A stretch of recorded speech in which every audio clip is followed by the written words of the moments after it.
I'm Chuck Finley, and welcome to today's episode of Iran Today.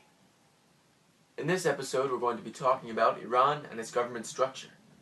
It's all important and relevant stuff, so let's get started.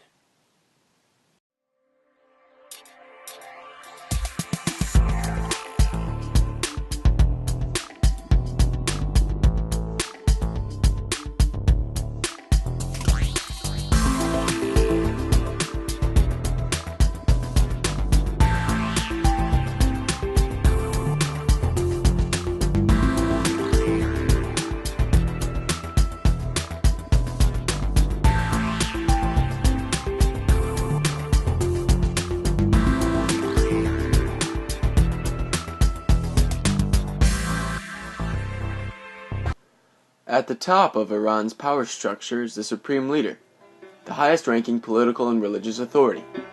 This post was established by the Constitution after the Iranian Revolution of 1979, and since its creation, there have been only two Supreme Leaders.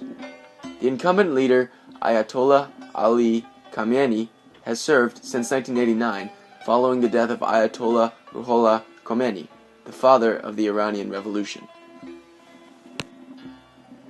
According to Iran's constitution, the Supreme Leader is responsible for the delineation and supervision of the general policies of the Islamic Republic of Iran, which means that he sets the tone and direction of Iran's domestic and foreign policies. The Supreme Leader also is Commander-in-Chief of the Armed Forces and controls the intelligence and security operations. He alone can declare war or peace, but must have two-thirds majority of the parliament. He has the power to appoint and dismiss the leaders of the judiciary, the state radio and television networks, and the Supreme Commander of the Islamic Revolutionary Guard Corps. He also appoints 6 of the 12 members of the Council of Guardians, the powerful body that oversees the activities of Parliament and determines which candidates are qualified to run for public office. The Supreme Leader's sphere of power is extended through his representatives, an estimated 2,000 of whom are sprinkled throughout all sectors of the government and who serve as the leader's clerical field operatives. In some respects, the Supreme Leader's representatives are more powerful than the President's ministers, and have the authority to intervene in any matter of state on the Supreme Leader's behalf. The Supreme Leader is elected and supervised by the 86 virtuous and learned clerics who are elected by the public, also known as the Assembly of Experts. However, he can serve unlimited terms. The President is the second highest-ranking official in Iran. However, his power is in many ways limited, since the entire executive branch is under control of the Supreme Leader. His main responsibility is setting the country's economic policies. Current President Hassan Rouhani took office in 2013 and has done a lot in domestic policy.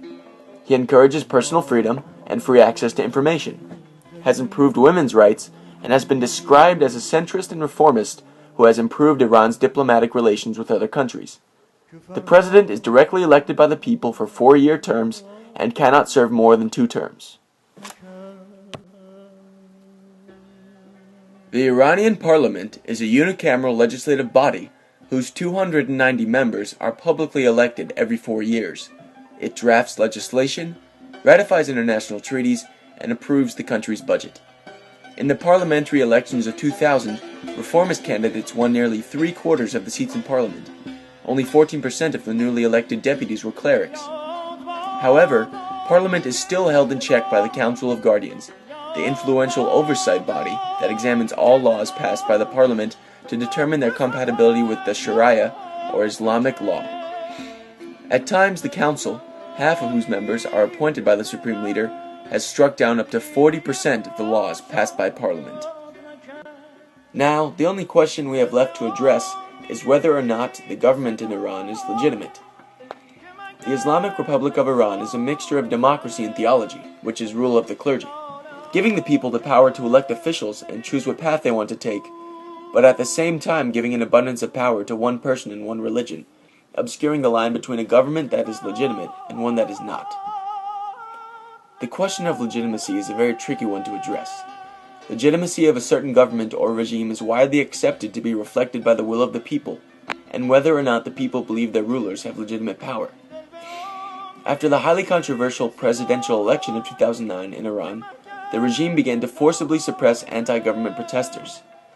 Presumably, some number of people in Iran, not all of them, believe that the government's crackdowns in 2009 were justified to maintain order. Or maybe they hate that government, but to get through the week, they still go to their civil service job. That doesn't make Supreme Leader Ali Khamenei legitimate in a categorical sense, but it does offer him some degrees of legitimacy. In 2006, Bruce Gilley actually attempted to quantify and rank the legitimacy of 72 different national governments using a number of statistical metrics. Iran ranked near the middle, at 44, above countries like Croatia, Mexico, and even India. A lot has changed since 2006, and his metrics would presumably drop Iran in several places, however. So as far as legitimacy goes, one cannot quite say yes or no.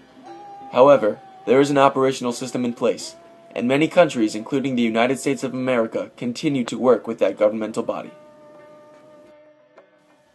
Thanks for tuning in to this episode of Iran Today. I'm Chuck Finley, and I hope you enjoyed this program. See you next week.